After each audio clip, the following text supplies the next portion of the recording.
आज मैं श्री रामचरितमानस बालकांड दोहा संख्या 12 के पश्चात प्रारंभ कर रहा हूँ। दोहा संख्या 12 में हमने देखा कि गोस्वामी जी ने लिखा, सारद शेष महेश विधि आगम निगम पुराण, नेति नेति कहि जास गुण करहि निरंतर गान। मतलब गोस्वामी जी ने दोहा संख्या 12 में कहा कि जिस भगवान का, जिस ईश्वर का वर्णन सारद शेष महेश विधि ब्रह्मा वेद शास्त्र और पुराण ये भी पूरी तरह से नहीं कर पाए, बल्कि नेत नेत कहते हुए ही गान करते रहे, ये भी पूरी तरह वर्णन नहीं कर पाए।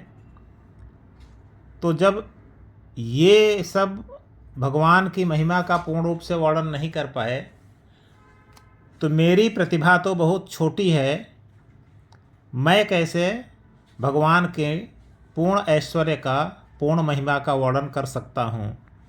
लेकिन आगे कहते हैं,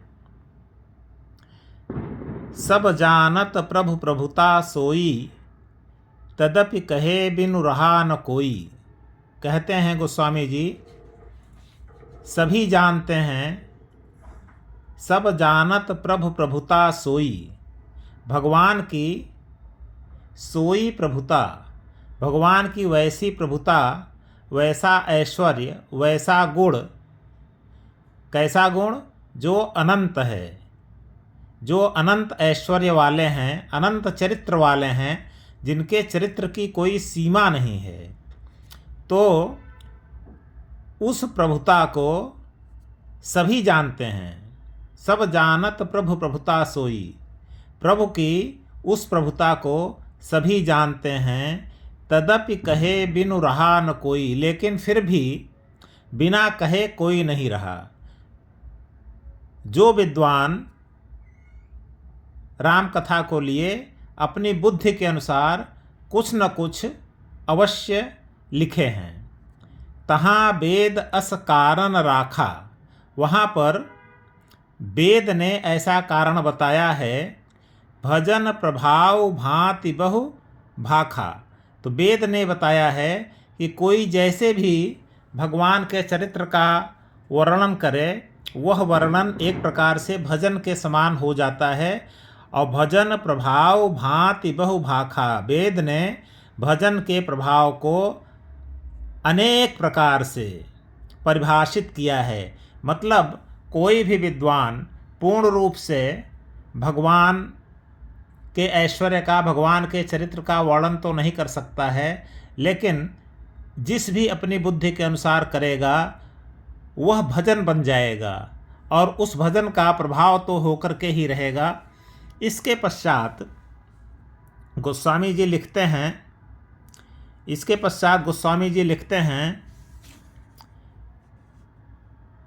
एक अनीह अरूप अनामा, अज सच्चिदानंद परधामा, व्यापक विश्वरूप भगवाना, तेहि धरि देह चरित कृतनाना। भगवान के स्वरूप का वर्णन करते हैं कि भगवान का स्वरूप कैसा होता है।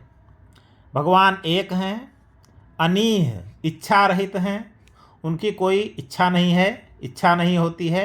अरूप, भगवान का कोई रूप नहीं होता है, वह रूप विहीन होते हैं। अनामा, भगवान का कोई नाम नहीं होता है, वह नाम रहित होते हैं। अज, भगवान अजन्मा हैं, उनका जन्म नहीं होता है। सच्चिदानंद, भगवान सच्चिदानंद हैं, सत चित और आनंद, सत्य हैं, चेतन हैं और आनंदमय हैं। परधामा, भगवान परम धाम हैं, परम आश्रय हैं, मतलब उनके पश्चात फिर कोई धाम नहीं है, अंतिम धाम है वो।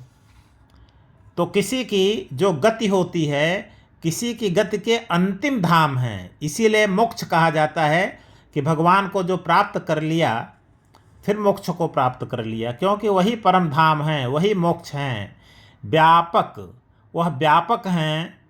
विश्वरूप, विश्वरूप हैं, भगवाना, व्यापक का मतलब संपूर्ण ब्रह्मांड में व्याप्त हैं, वो सबके अंदर हैं और विश्व रूप हैं। यह जो विश्व दिखलाई दे रहा है वह भगवान का ही रूप है। इसलिए हमारे सनातन धर्म में कहा गया है कि ईश्वर सर्वव्यापी हैं, सभी जगह व्याप्त हैं, अंतर्यामी हैं, सबके अंदर हैं। तेहि धरि देह चरित कृत नाना, वही भगवान शरीर को धारण कर चरित कृत नाना, नाना प्रकार के अपने चरित्र, नाना प्रकार की अपनी लीलाएं करते हैं।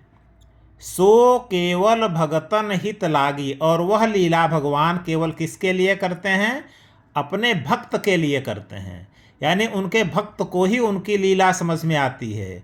जो उनका भक्त नहीं है, जो उनसे द्वेष करता है, उसको उनकी लीला समझ में नहीं आती है, वो तो उनकी निंदा ही करता है। और भक्त निंदा नहीं करते, भक्त उनकी लीला को समझते हैं। परम कृपाल प्रणत अनुरागी, भगवान परम कृपाल हैं, अपने भक्त पर श्रेष्ठ कृपा करने वाले हैं। प्रणत अनुरागी, जो भगवान के प्रणत, जो भगवान को अवनत होता है, नत होता है, शरणागत होता है, उसके प्रति भगवान अनुरागी, अनुराग रखते हैं, उससे प्रेम करते हैं। जेहि जन पर ममता अति छोहू, जेहि करुणा करी कीन्ह न कोहू। जेहि जन पर, भगवान की मतलब जिनकी, जेहि जिनकी, जिन भगवान की, जन पर ममता, अपने भक्त पर अत्यंत ममता, और छोहू कृपा है, जिस भगवान की अपने भक्त पर अत्यंत ममता और कृपा है। जेहि करुणा करी, जो भगवान अपने भक्त पर करुणा करने के पश्चात कीन्ह न कोहू, किसी प्रकार का कोई क्रोध नहीं करते हैं, ऐसी भगवान की महिमा है। और क्या भगवान की महिमा है? कहते हैं गई बहोर गरीब निवाजू, भगवान की एक विशेषता है गई बहोर, गए हुए को बहोर लाते हैं। मतलब जो हमसे छूट गया है, जो वस्तु हमसे छूट गई है, जो हमसे पराई हो गई है, चाहे वह विचार हो, चाहे वह वस्तु हो, चाहे धन धान्य हो, कोई संपत्ति हो, कुछ भी हो, अगर वो हमसे दूर हो गई है, हमसे अलग हो गई है, तो भगवान फिर लाकर उसको बहोर देते हैं, हमको दे देते हैं। गरीब निवाजू, भगवान वास्तव में क्या हैं? दीन बंधु हैं। गरीब, दीन, जो बिल्कुल दीनहीन हैं, निवाजू, उन पर कृपा करने वाले हैं। गरीब निवाजू, इसलिए जिनका कोई नहीं होता है, अगर भगवान के शरण में सच्चे मन से चले गए तो भगवान की उन पर कृपा होती है। तो भगवान गरीब निवाजू हैं, दीन बंधु हैं। सरल, भगवान का स्वभाव अत्यंत सरल होता है। सबल, भगवान बल से युक्त होते हैं। एक प्रकार से भगवान सर्वाधिक बली होते हैं। साहिब रघुराजू, और सबके मालिक होते हैं भगवान, सभी के स्वामी हैं भगवान।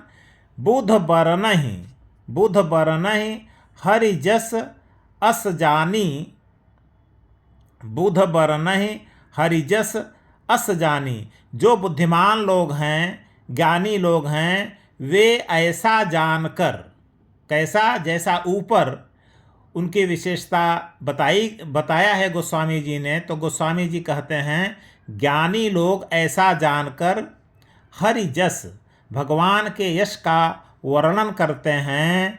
करहि पुनीत सुफल निज बानी, और उस वर्णन के द्वारा अपनी वाणी को पुनीत मतलब पवित्र करते हैं। सुफल निज बानी, अपनी वाणी को पवित्र करते हैं और सुंदर फल देने वाली बना लेते हैं।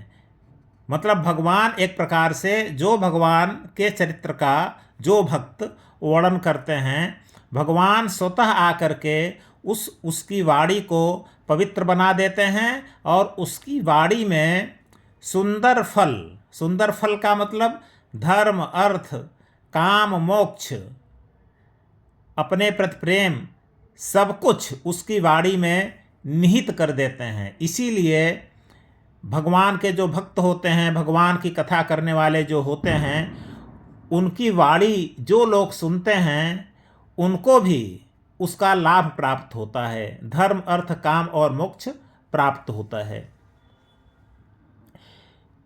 ते ही बलमय रघुपति गुण गाथा। अब गोस्वामी जी कहते हैं उसी के बल पर मैं भगवान राम के गुणों की गाथा कहिहूँ जाय राम पद माथा। भगवान राम के पद में माथा रखकर, भगवान राम के शरणागत होकर, उनके पैरों में मस्तक झुकाकर मैं उनकी कथा को कह रहा हूँ।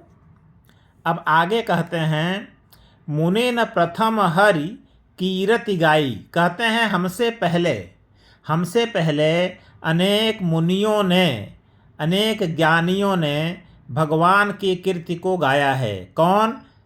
आदि महर्षि वाल्मीकि, वेदव्यास इत्यादि के विषय में कहते हैं कि हमसे पहले इन लोगों ने भगवान के यश को गाया है।